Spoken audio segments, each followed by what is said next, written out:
Capítulo 127. Diversões perigosas. O desejo por passatempo excitante e agradável é uma tentação e uma armadilha para o povo de Deus, especialmente para os jovens.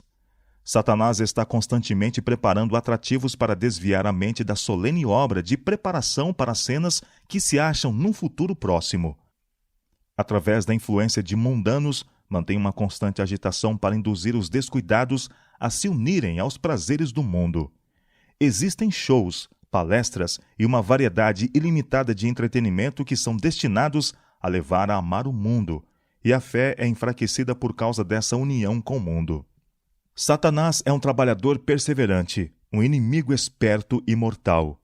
Sempre que uma palavra irrefletida é proferida, seja de bajulação ou para fazer com que os jovens olhem com menos aversão para algum pecado, ele se aproveita disso e alimenta a má semente, que poderá criar raízes e produzir abundante colheita.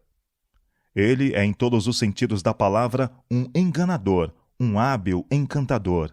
Possui muitas redes finamente tecidas, de aparência inocente, mas preparadas com muita habilidade para envolver os jovens e os descuidados.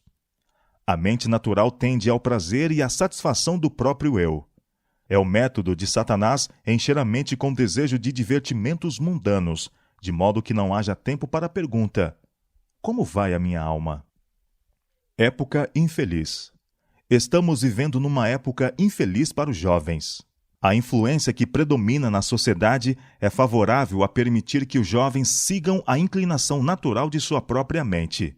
Se os filhos são muito rebeldes, os pais têm a ilusão de que, quando forem mais velhos e raciocinarem por si mesmos, abandonarão os hábitos errôneos e se tornarão homens e mulheres úteis.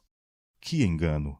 Durante anos, permitem que o inimigo semeie no jardim do coração e consentem que os princípios errados cresçam e se fortaleçam, parecendo não discernir os perigos ocultos e o fim terrível do caminho que lhes parece o caminho da felicidade. Em muitos casos, todos os esforços feitos posteriormente por esses jovens não darão resultado. Geralmente o padrão de piedade é baixo entre os professos cristãos, e é difícil para os jovens resistir às influências mundanas que são incentivadas por muitos membros da igreja. A maioria dos cristãos nominais, enquanto professa viver para Cristo, está, na verdade, vivendo para o mundo.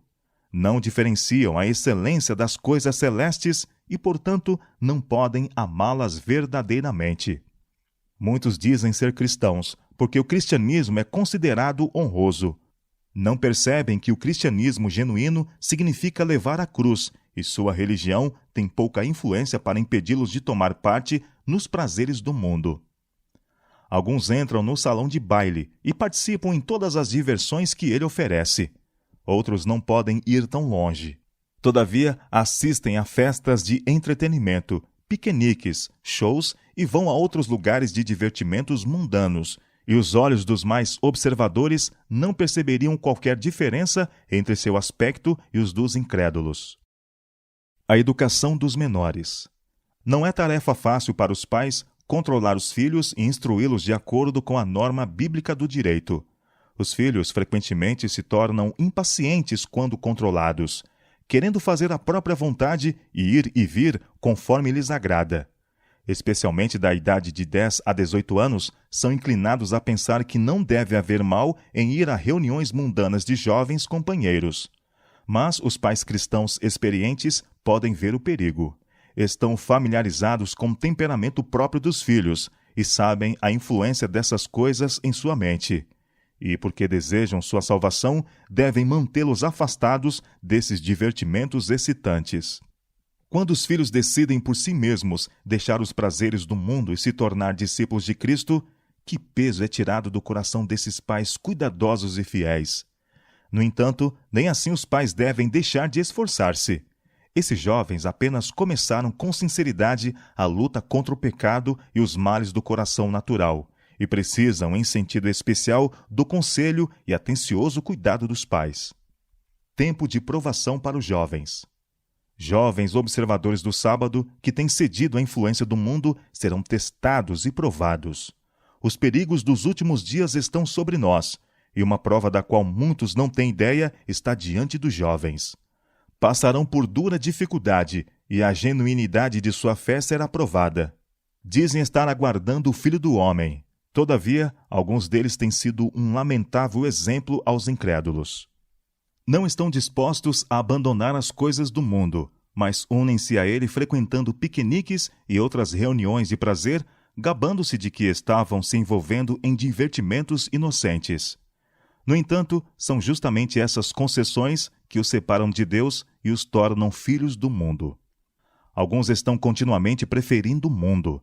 Seus pontos de vista e sentimentos se harmonizam muito mais com o espírito do mundo do que com os dos abnegados seguidores de Cristo.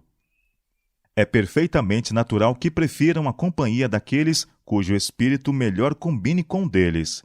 E esses têm muitíssima influência entre o povo de Deus. Participam com eles e têm um nome entre eles. E isso chama a atenção dos incrédulos e dos fracos e não consagrados da igreja. Nesse tempo de aperfeiçoamento, esses professos crentes ou se converterão totalmente e se santificarão pela obediência à verdade, ou serão deixados com o mundo para receber sua recompensa com os mundanos. Deus não reconhece os caçadores de prazeres como seus seguidores.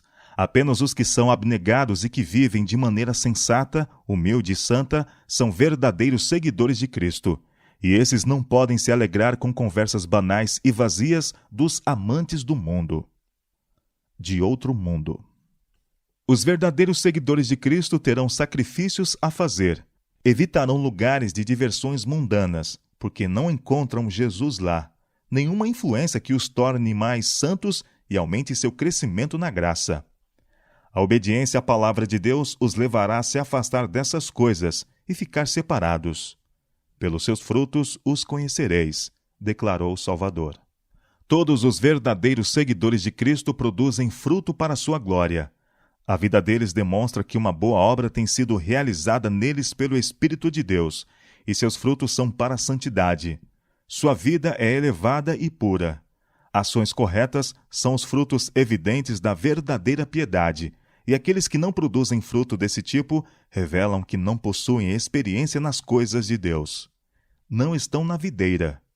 Jesus disse: continuem unidos comigo, e eu continuarei unido com vocês. Pois assim como o ramo só dá uvas quando está unido com a planta, assim também vocês só podem dar fruto se ficarem unidos comigo. Eu sou a videira, e vocês são os ramos. Quem está unido comigo e eu com ele, esse dá muito fruto, porque sem mim vocês não podem fazer nada. Os que querem ser adoradores do verdadeiro Deus devem abandonar todo ídolo. Jesus disse ao doutor da lei: ame o Senhor seu Deus com todo o coração, com toda a alma e com toda a mente. Este é o maior mandamento e o mais importante.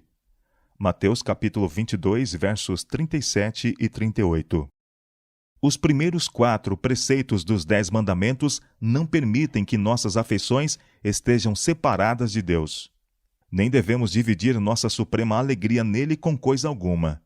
Não podemos avançar na experiência cristã enquanto não afastarmos tudo que nos separa de Deus. O grande dirigente da igreja, que escolheu seu povo do mundo, pede deles que se separem do mundo. Tem em vista que o espírito de seus mandamentos, ao atrair seus seguidores a ele, os separe dos elementos mundanos. Amar a Deus e guardar seus mandamentos está muito longe de amar os prazeres do mundo e sua amizade. Não há acordo entre Cristo e Belial. Promessas aos jovens. Os jovens que seguem a Cristo têm uma guerra diante de si. Têm diariamente uma cruz a levar quanto a sair do mundo e imitar a vida de Cristo. Mas há muitas promessas preciosas registradas para os que buscam cedo o Salvador. A sabedoria clama aos filhos dos homens: eu amo aquele que me ama, e quem me procura acha. Provérbios capítulo 8, verso 17. Portanto, estejam prontos para agir. Continuem alertas e ponham toda a sua esperança na bênção que será dada a vocês quando Jesus Cristo for revelado. Sejam obedientes a Deus e não deixem que a vida de vocês seja dominada por aqueles desejos que vocês tinham quando ainda eram ignorantes. Pelo contrário, sejam santos em tudo o que fizerem, assim como Deus, que o chamou, é santo. 1 Pedro capítulo 1, versos 13 a 15. Pois Deus revelou a sua graça para dar a salvação a todos. Essa graça nos ensina a abandonarmos a descrença e as paixões mundanas e a vivermos neste mundo uma vida prudente, correta e dedicada a Deus, enquanto ficamos esperando o dia feliz em que aparecerá a glória do nosso grande Deus e Salvador Jesus Cristo. Foi Ele quem se deu a si mesmo por nós, a fim de nos livrar de toda maldade e de nos purificar, fazendo de nós um povo que pertence somente a Ele e que se dedica a fazer o bem. Tito capítulo 2, versos 11 a 14.